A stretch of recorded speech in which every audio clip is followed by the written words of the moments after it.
नमस्कार, आपका स्वागत है सीएनबीसी आवाज एंड मोतीलाल ओसवाल स्टूडियोज में। मैं हूं मनीषा गुप्ता और हम देख रहे हैं कमोडिटी राउंड अप। आज बात करेंगे यहां पर टैरिफ्स की, जहां पर अब यूएस की तरफ से और चाइना में जो रिटेलिएशन है उसका असर एग्रीकल्चर कमोडिटीज पर भी पड़ने लगा है। 10 से 15% का टैरिफ यहां पर चाइना ने इंपोर्ट्स पे लगाया है यूएस के एग्रीकल्चर की तरफ से। क्या इंपैक्ट रहेगा इसका भारत पर, इस पर करेंगे चर्चा। साथ ही बात करेंगे सोने की, जहां पर तेजी के साथ अब कारोबार है। इन सभी अनसर्टिटीज के चलते एक सेफ हेवन बाइंग हमने सोने में लौटते हुए देखी है और पिछले हफ्ते के लोज से करीबन 50 से 55 डॉलर की तेजी अब यहां पर सोने में आती हुई नजर आई है। यहां पे आपको क्या करना चाहिए बताएंगे। और साथ ही बात करेंगे यहां पर मसालों की, जहां पर हल्दी में काफी तेजी यहां पर देखने को मिली है। यहां पर मार्केट्स किस तरह के फंडामेंटल्स देख रहे हैं और प्राइसेस कहां जा सकते हैं, इस पर भी होगी चर्चा। इन सब पर बात करने के लिए हमारे साथ हैं मैकडॉनल्ड फेल्स ग्लोबल कमोडिटीज के CEO Asia business Sumit Gupta, former union agricultural secretary Siraj Hussain और एचडीएफसी सिक्योरिटीज के हेड अनुज गुप्ता। आप सभी का कार्यक्रम में स्वागत है। शुरुआत यहां पर एग्रीकल्चर कमोडिटीज के साथ कर लेते हैं, क्योंकि पिछले 24 घंटे में जिस तरह की स्टेटमेंट्स हमने चाइना से, यूएस, कनाडा और बाकी कंट्रीज से आते हुए देखी हैं, उन सभी का इंपैक्ट एसेट क्लासेस पे तो पड़ा ही है, लेकिन साथ ही साथ एग्रीकल्चर कमोडिटीज ने भी काफी स्ट्रांगली यहां पर रिएक्ट किया है। अगर हम पिछले 24 घंटे ना भी देखें और पिछला एक हफ्ता अगर यहां पर ग्लोबल यूएस फ्यूचर्स के हिसाब से कमोडिटीज में देखें, तो हमने करीबन 8% की गिरावट यहां पर गेहूं में आते हुए देखी है। 4% की गिरावट सोयाबीन में है पिछले एक हफ्ते में। 6% की गिरावट पाम तेल में है। 12% की गिरावट यहां पर चीनी पे देखने को मिली। 5% की मंदी यहां पर कॉटन में आई है। ओवरनाइट कॉटन के प्राइसेस में बहुत शार्प डिक्लाइन यहां पर देखने को मिला है। और अगर कॉर्न की बात की जाए तो 8.5% की गिरावट यहां पर भी है। ऑफ कोर्स इंडिविजुअल फंडामेंटल्स भी हैं, क्योंकि ब्राजील की क्रॉप अच्छी है। वीट के मामले में यहां पर सोइंग बेहतर हुई है, मौसम बेहतर है, तो काफी सारे फैक्टर्स अदरवाइज भी यहां पर वे इन कर रहे हैं। लेकिन टैरिफ ऑफ कोर्स सबसे बड़ा मुद्दा यहां पर है। सिराज हुसैन जी, पहले आपसे एक सेंस लेना चाहेंगे कि कैसे देखते हैं आप, बिकॉज यूएस चाइना एक बड़े लार्ज, दो बड़ी इकोनॉमीज तो हैं ही, बड़े ट्रेडिंग पार्टनर्स भी हैं। कैसे देखते हैं ग्लोबल इसका इम्पैक्ट, और फिर क्या हम इंडिया पे इसका एक इम्पैक्ट आता हुआ देखेंगे? देखिए मनीषा, ग्लोबल इम्पैक्ट इसका खास तौर से यूएस के जो एग्रीकल्चरल एक्सपोर्ट हैं चाइना को, सोयाबीन, कॉर्न, उस पर काफ़ी इम्पैक्ट आएगा। और चाइना ने ऑलरेडी इस पे टैरिफ अपना बढ़ा दिया है। और चाइना ने इससे पहले भी जब टैरिफ लगाया गया था तो उन्होंने अपने इंपोर्ट्स अर्जेंटीना और ब्राज़ील से बढ़ा लिए थे। तो यूएस के सोयाबीन फार्मर्स और कॉर्न फार्मर्स पर इसका डायरेक्ट इम्पैक्ट आएगा। पिछली बार जब इस तरह के टैरिफ लगे थे तो यूएस ने एक बहुत बड़ा कॉम्पेंसेशन दिया था अपने सोयाबीन फार्मर्स को, जो कि एक तरीके से एग्रीकल्चर सब्सिडी यानी कि उनकी बहुत बढ़ गई थी। जहाँ तक इंडिया का सवाल है तो हमारे काफ़ी श्रिम्प एक्सपोर्ट्स यूएस को जाते हैं और उसकी वजह से हमारे जो केरला और कोस्टल स्टेट्स हैं उनके जो फिश फार्मर्स हैं, सी फूड जो फेयरर्स हैं, उनकी काफ़ी अच्छी एक लाइवलीहुड उनका उससे होता है। अब देखिए कि हमारा जो टैरिफ है वो करीब-करीब 30% है, जबकि यूएस का टैरिफ 0% है। तो वो ये कहते हैं कि हम भी 30% टैरिफ लगाएँगे। इनफैक्ट कई सालों से उनके यहाँ ये रिप्रेजेंटेशन हो रहे हैं कि US government Indian sea food import पे टैरिफ बढ़ाए, तो इसका डायरेक्ट इम्पैक्ट इस पे पड़ेगा। बाकी राइस वगैरह और बफलो मीट का एक्सपोर्ट इंडिया से यूएस को बहुत ही कम है, ना के बराबर है। हम्म तो जो मेजर इम्पैक्ट यहाँ पर है, राइस जैसे आपने कहा बहुत ज्यादा नहीं है, लेकिन कॉटन कैसे देखेंगे आप? सोयाबीन को लेकर अब यहाँ पर क्या सेंस है? और जैसे आपने कहा श्रिम्प यानी कि मरीन प्रोडक्ट्स पे आपकी ज्यादा नजर है। जी। देखिए कॉटन तो अब पिछले साल अब इंडिया एक तरीके से इंपोर्ट ज़्यादा कर रहा है, कॉटन एक्सपोर्ट कम हो पा रहा है, तो we are a net importer of cotton this year. तो कॉटन पे तो ज़्यादा इम्पैक्ट यूएस ट्रेड के साथ हमारा नहीं आता है, लेकिन श्रिम्प पे ज़रूर उसका एक्सपोर्ट आएगा। और इसका जो एक स्पिल ओवर इफेक्ट बाकी कमोडिटीज़ पे होगा, क्योंकि ये मालूम नहीं है, हमारे कॉमर्स मिनिस्टर वहाँ गए हुए हैं, किस तरह के कंसेशंस हम उनको ऑफर करेंगे। और फिर जो भी कंसेशन यूएस को ऑफर होता है तो मोस्ट फेवर्ड नेशंस के तहत जो डब्ल्यूटीओ के रेगुलेशंस हैं उसमें बाकी कंट्रीज को भी सिमिलर टैरिफ्स देने होंगे। तो ये काफी कॉम्प्लिकेटेड चीजें हैं। हमने अपने एक आर्टिकल में पिछले हफ्ते ये लिखा था कि गवर्नमेंट को ये चाहिए कि वो जो आउटसाइड एक्सपर्टीज है उसका इस्तेमाल करे, क्योंकि गवर्नमेंट के अंदर ऑफिसर्स जल्दी जल्दी ट्रांसफर होते हैं, तो उनके पास हो सकता है एक्सपर्टीज की कुछ एरियाज में कमी हो। वेल एब्सोल्युटली, सो काफ़ी सारी चीज़ें हैं यहाँ पर देखने के लिए। और जहाँ तक नेगोशिएशंस की बात है, जी हाँ, हम जानते हैं हमारे मिनिस्टर्स वहाँ पर लगातार जा रहे हैं और ये बातचीत भी चल रही है कि किस तरह के कंसेशंस और किस तरह से हम यहाँ पर ज़्यादा टैरिफ से बच सकें। सुमित, ओवरऑल एक नंबर्स की सेंस यहाँ पर अब क्या बन के आ रही है, किस तरह का ट्रेड आप देखते हैं? क्योंकि हम जानते हैं कि ट्रेड डेफिसिट जो इंडिया और यूएस का है वो favours India in that sense, जो यूएस नहीं चाहेगा। तो एज ऑफ नाउ क्या नंबर्स हैं, कैसे देखते हैं आप ये सारी commodities? Good morning Manisha ji. Very important question right now. हम ट्रम्प टैरिफ ट्रेड उसमें हमें टेरिटरी और ज्वाइन कर लेना चाहिए, because he is talking not only about tariff but he is also talking about expansion. And to your question कि हम इन नंबर्स को कैसे देखते हैं, we should approach it from the point of view कि इंडिया का ट्रेड डेफिसिट यूएस से $40 बिलियन के आसपास है। And largely it is in the technology space, machinery space, agriculture का काफी छोटा शेयर है। और जैसा शिराज सर ने बोला, we have 30% tariff on their product and it will be very difficult for India to go and make the changes on the agriculture side. But जो भी यूएस और चाइना के बीच में हो रहा है, जैसे आपने शो के शुरू में बोला, उसका इम्पैक्ट सब कमोडिटीज पे हमको दिखाई दे रहा है। और वो हम आज जो हम प्राइस रिफ्लेक्ट कर रहे हैं वो शिकागो के प्राइसेस रिफ्लेक्ट कर रहे हैं। शिकागो के अंदर यस प्राइसेस नीचे गए हैं, but flat prices premium world over ऊपर गए हैं। फ्लैट प्राइस में उससे बहुत फर्क नहीं पड़ा है। ग्लोबल एसएनडी टैरिफ के कारण चेंज नहीं होगा, ग्लोबल ट्रेड फ्लो चेंज होगा। तो हमारे ट्रेडर्स को जरूरत होगी कि साउथ अमेरिका की जगह हो सकता है अब हमें यूएस से कुछ प्रोडक्ट्स लेने पड़े। तो I think it's a naturally balancing phenomena and we are going to see trades getting redrawn in the months to come. Sumit, और सबसे ज्यादा इम्पैक्ट फिर आप कहाँ पड़ता हुआ देख रहे हैं? जैसे सिराज जी कह रहे हैं कि मरीन पे एक इम्पैक्ट यहाँ पर आ सकता है, कॉटन में हम नेट इंपोर्टर्स यहाँ पर हो गए हैं, बाकी जगहों में ऑफकोर्स जो ट्रेड फ्लो है यहाँ पर कुछ चेंज होता हुआ जरूर नजर आएगा। राइस पे कोई बहुत बड़ा इम्पैक्ट नहीं है, कौन कैसे देखते हैं आप? Manisha ji, India by import policy, we cannot import GMO corn. Since we cannot import GM corn, so US has no play into either DDGS or corn markets into India. India can only import as of now non-GMO corn, 100% non-GMO, which comes from Ukraine and Myanmar. Myanmar under LDC quota, Ukraine under advanced license. So US का हमेशा wish list रहता है कि India के अंदर they should be able to export corn into India. But personally, I don't believe or I don't see that agricultural imports in India is going to change in any way. अगर हम wheat पे भी इसको extend करते हैं, US wheat cannot come into India because of the quarantine reasons, because of the ergot, because of Congress grass and various other wheat seeds which are present in US. So there are a lot of things which needs to change. Okay, it is not only a matter of tariff; it's a matter of non-tariff barriers also. And it is, जो Siraj sir ने बोला, it is a much more complicated subject. And if I am not wrong, India is the tariffs which India has put on US product is valid under WTO under agreement on agriculture because we are a developing country. And हम कोई भी commodity export के लिए नहीं बनाते हैं. We have a big farming population to support. The way US supported their farmers last time after tariffs, same way India is supporting its farm economy. So subject is way too complicated. I don't think there are many solutions which are going to come out immediately, and it's going to be a long drawn process. Sumit, हम non GM का ही यहाँ पर import करते हैं, बाकी हम import यहाँ पर नहीं कर सकते हैं। That point is valid. Siraj ji, GM की बात इंडिया में काफी समय से हो रही है, आपको लगता है जिस तरह से पॉलिसीज चेंज हो रही हैं शायद जीएम को यहाँ पर कुछ पुश मिलता हुआ नजर आए?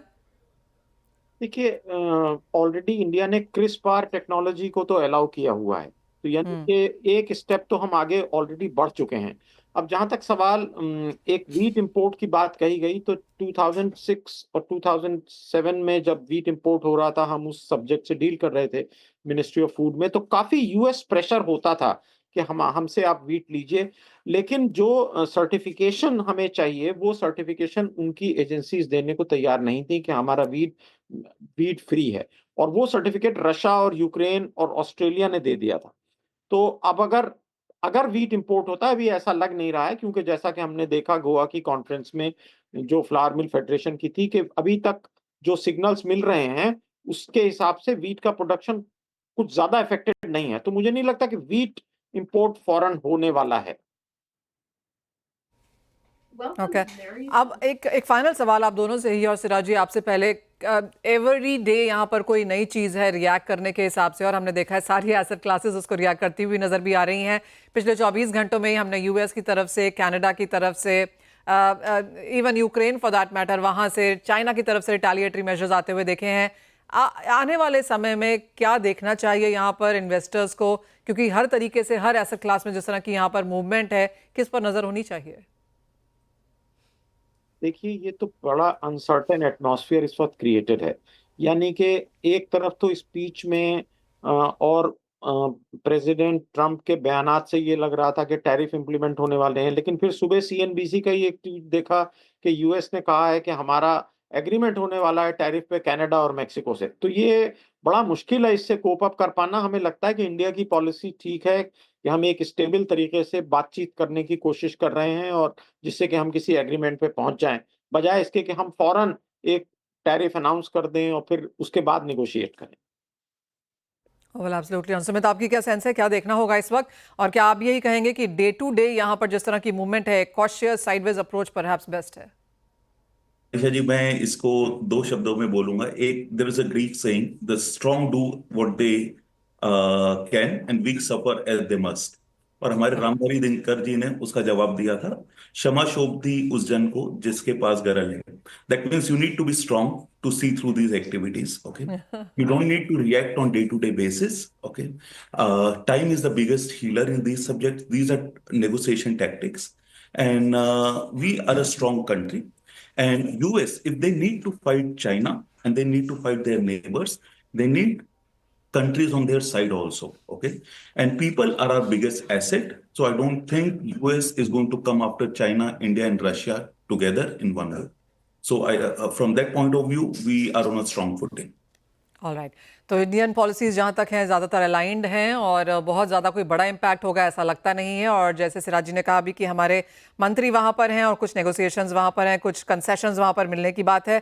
आपको याद भी दिला दें कि जहाँ तक यूएस का ट्रेड है with the rest of the world, $5.3 trillion है। इसमें इंडिया कंट्रीब्यूट करता है 2.4% के लिहाज से, और जैसे सुमित ने भी कहा कि $40 बिलियन का यहाँ पर एक ट्रेड डेफिसिट है जो यूएस देखता है इंडिया के साथ में, और 10वें सबसे बड़े पार्टनर हैं हम यूएस के साथ जहाँ तक इंडिया की बातचीत होती है। तो ऑफकोर्स काफ़ी इंपॉर्टेंट नंबर्स हैं, लेकिन आने वाला समय बताएगा कि किस तरह के रिएक्शंस और इम्पैक्ट हम यहाँ पर बनता हुआ देखेंगे। वेल, इसी के साथ एक छोटे से ब्रेक का भी समय है। बहुत शुक्रिया सिराज जी, सुमित, आप दोनों का ही साथ जुड़ने के लिए, और वो डिफिकल्ट टाइम्स में कैसे देखें, किस तरह का इम्पैक्ट यहाँ पर देखने को मिल सकता है, उस पर चर्चा भी करने के लिए। जब लौटेंगे तो अनुज गुप्ता होंगे हमारे साथ, उनसे जानेंगे कि नियर टर्म में यहाँ पर ट्रेडिंग स्ट्रैटेजीज कैसे बनाई जाए।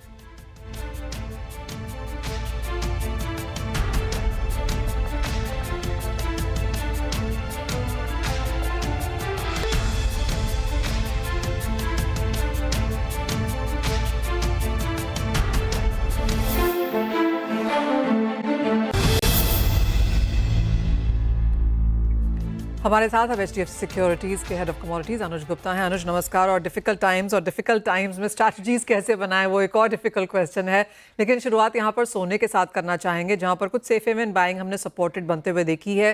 2900 के ऊपर अभी भी यहाँ पर कारोबार है, 86,000 के ऊपर एमसीएक्स में ट्रेड्स हो रहे हैं। और कैसे, क्या राय देंगे अब इस समय में इन करंट प्राइसेस पे क्या करना चाहिए? Manisha ji, good morning. देखिए, जब भी टफ टाइम आता है तो गोल्ड हमेशा सपोर्ट करता है, और हमने देखा है कि गोल्ड में कल एक रिकवरी देखने को मिली, और आज भी हम देखें तो मार्केट गैप से नीचे खुला था, बट वहां से एक अच्छी खासी रिकवरी आती हुई दिखाई दी है, और अगेन अब $2900 के ऊपर प्राइस सस्टेन करते हुए नजर आ रहे हैं। तो मुझे लगता है कि कमोडिटी में गोल्ड सिल्वर दोनों ही एक पॉजिटिव वे में जा सकते हैं। तो यहाँ पे हमें लगता है खरीदारी का ट्रेड लेना चाहिए। गोल्ड में करीबन 85,850 के आसपास खरीदारी करें, स्टॉप लॉस लगाए 85,600 का। हमें लगता है कि टारगेट 86,180 तक देखा जा सकता है, कि मीन्स करीबन $2930 तक के लेवल गोल्ड में देखे जा सकते हैं। जिस तरीके से जियो पॉलिटिकल टेंशन हम देख रहे हैं कि अब कनाडा और मैक्सिको और चाइना भी दोनों अब रिटेलिएट करते हुए दिख रहे हैं, तो कहीं ना कहीं उसकी वजह से एक थोड़ा सा जियो पॉलिटिकल टेंशन क्रिएट होता हुआ दिख रहा है, जिसकी वजह से एक सेफ हेवन डिमांड हम आते हुए देख रहे हैं। इवन अगर आप देखेंगे तो डॉलर इंडेक्स अब ऑलमोस्ट 106 के नीचे आता हुआ दिखाई दिया, वहां भी हमने गिरावट आते हुए देखी है। तो उसका डायरेक्टली इम्पैक्ट गोल्ड सिल्वर पे आता हुआ दिख रहा है। हमें लगता है कि उसकी वजह से गोल्ड सिल्वर को एक सपोर्ट मिलना चाहिए, और गोल्ड में खरीदारी का ट्रेड बना सकते हैं। 1% की तेजी देर रात कल चांदी में देखते हुए नजर आई, वहां पर भी आपको लगता है खरीदारी जारी रह सकती है? बिल्कुल देखिए $31 तक चांदी आई थी, वहां से अच्छी खासी रिकवरी यहाँ देखने को मिला। इनफैक्ट अगर आप देखेंगे तो सभी इंडस्ट्रियल मेटल में एक हमने रिकवरी आती हुई देखी है। तो मुझे लगता है कि सिल्वर के अंदर भी खरीदारी का ट्रेड बना के चल सकते हैं, करीबन 96,150 के आसपास। स्टॉप लॉस लगाएं 95,700 का, टारगेट करीबन 97,300 तक देखने को मिल सकता है। हमें लगता है कि चांदी अगेन $32.5 तक के लेवल दिखा सकती है। तो डॉलर की वीकनेस और जियोपॉलिटिकल टेंशन कहीं ना कहीं बुलियन को सपोर्ट कर रहा है। हमें लगता है कि चांदी में भी इंट्राडे में खरीदारी का ट्रेड बना सकते हैं। अनुज, आपने मेटल्स का यहाँ पर जिक्र किया और जी हाँ, बहुत अच्छी परफॉर्मेंस वहां पर देखने को मिली है। टैरिफ्स की कंसर्न तो है ही, लेकिन जिस तरह से चाइना की तरफ से हमने सभी स्टेटमेंट्स आते हुए देखे हैं, काफी पॉजिटिव है। चाहे वो ट्रिलियंस ऑफ युआन की यहाँ पर बॉन्ड्स में इशुएंस है, या फिर जीडीपी 5% रहने की बात की जा रही है। एंड मोर इम्पोर्टेंटली, जिस तरह से स्टील रिस्ट्रक्चरिंग की बात की गई चाइना में, जहां पर कुछ कटौती देखने को मिल सकती है प्रोडक्शन में, उसका क्या इम्पैक्ट बनता हुआ देखते हैं आप? देखिए बिल्कुल, जो स्टील की कटौती की बात कर रहे हैं, मुझे लगता है कि उससे कहीं ना कहीं प्राइसेस को सपोर्ट मिलेगा। और अगर आप देखेंगे तो इंडस्ट्रियल एक्टिविटी हमें लगता है कि चाइना में बढ़ सकती है। जिस तरीके से अभी हमने इनके लास्ट के पीसी के नंबर देखे थे, जीडीपी के नंबर हम देख रहे हैं, तो इकोनॉमी ग्रो करती हुई दिख रही है लोअर लेवल से। हमने दिसंबर में भी इनकी अच्छी खासी रिकवरी देखी थी, जनवरी में भी हमने चाइना की रिकवरी आते हुए देखी है। तो इकोनॉमी जो ग्रो कर रही है उसका काफी इंपैक्ट हम इंडस्ट्रियल एक्टिविटी पे देख रहे हैं, और हमें लगता है कि उसकी वजह से इंडस्ट्रियल मेटल को काफी अच्छा सपोर्ट मिल सकता है, काफी बूस्ट मिल सकता है, और उससे इंडस्ट्रियल मेटल को सपोर्ट आता हुआ दिखाई देगा। तो हमें लगता है कि कमोडिटी फ्रंट पे अगर आप देखेंगे तो इंडस्ट्रियल मेटल, बेस मेटल को काफी अच्छा सपोर्ट मिल सकता है आने वाले दिनों में। अनुज, एक सवाल यहाँ पर एग्री पे लेना चाहेंगे, क्योंकि ग्लोबल मार्केट्स में स्पेशली सीएमई में जिस तरह से 5 से 12% की गिरावट पिछले एक हफ्ते में देखने को मिली है, क्या उसका कुछ इम्पैक्ट हमने इंडियन मार्केट्स में अटॉल आता हुआ देखा है? देखिए बिल्कुल, अगर आप देखेंगे तो जिसमें सोयाबीन, व्हीट काफी इंपॉर्टेंट रोल प्ले करते हैं। टैरिफ लगने की वजह से हमने देखा है कि सोयाबीन के प्राइस काफी करेक्ट हुए हैं। हालांकि अगर हम व्हीट के प्राइस देखेंगे तो व्हीट में भी हम देखें तो काफी उठापटक देखने को मिली है। मगर ओवरऑल अगर आप देखेंगे तो जो रिटेलिएशन चल रहा है, और अगर आप ग्लोबली टैरिफ को देखेंगे तो हमें लगता है कि एग्रीकल्चर काफी इफेक्ट होगा। और कहीं ना कहीं उसकी वजह से हम देखेंगे कि जो डिमांड कंसर्न है वो थोड़े वीक होते हुए दिखाई देंगे, जिसकी वजह से प्राइसेस में हम ड्रॉप देख सकते हैं। और हम देख भी रहे हैं कि अगर एग्रीकल्चर की अगर आप बात करेंगे तो काफी करेक्शन हमने एग्रीकल्चर के प्राइसेस में आता हुआ देखा है। और अगर ये ऐसे ही टैरिफ रहते हैं तो आगे भी हमें लगता है कि थोड़ी बहुत गिरावट आपको एग्रीकल्चर में देखने को मिल सकती है। हम्म साथ ही साथ अनुज, ये बात यहाँ पर जैसे आपने कहा, खाने के तेलों में एक इम्पैक्ट आता हुआ नजर आया है। जिस तरह की गिरावट हमने शुगर और कॉटन में बनते हुए देखी है पिछले 2 सेशंस में, काफी भारी रही है। शुगर में करीबन 12% की गिरावट है, और कॉटन में कल देर रात ही करीबन 4 से 7% की गिरावट देखने को मिली।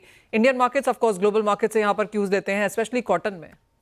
देखिए बिल्कुल, जो इंडियन मार्केट है, हालांकि बहुत बड़ा कंज्यूमर भी हम है और प्रोडक्शन भी हम काफी बड़ा करते हैं कॉटन में, मगर उसके साथ साथ इंटरनेशनल मार्केट से हम क्यूज लेते हैं। मगर जो टैरिफ लगे हैं उससे काफी हद तक इम्पैक्ट हुआ है। हालांकि अगर आप देखेंगे तो इस बार इंडिया के अंदर थोड़ी सी प्रोडक्शन कम का अंदेशा आ रहा है कॉटन में। मुझे लगता है कि कहीं ना कहीं डोमेस्टिक मार्केट में भी आपको इंटरनेशनल मार्केट के प्राइसेस का इम्पैक्ट आता हुआ दिखाई देगा। और टैरिफ लगने की वजह से हमें लगता है कि भावों में भी और गिरावट देखी जा सकती है। तो ओवरऑल स्ट्रक्चर अगर आप देखेंगे तो चाहे शुगर हो, कॉटन हो, व्हीट हो, सोयाबीन हो, हमें लगता है कि सभी में अभी भावों में कुछ गिरावट आपको कंटिन्यू होती हुई दिखाई देगी। यहाँ पर सोने, चांदी और मेटल्स में है, लेकिन एग्रीकल्चर कमोडिटीज में जिस तरह का प्रेशर हमने आता हुआ देखा है, उस पर इंडिया का इम्पैक्ट तो है ही, और गिरावट प्राइसेस में बन सकती है, ऐसा अनुज का मानना है। बहुत शुक्रिया अनुज, साथ जुड़ने के लिए, तमाम कमोडिटीज पर राय भी देने के लिए। इसी के साथ एक ब्रेक का भी समय है, हम लौटेंगे तो बात करेंगे इक्विटीज की।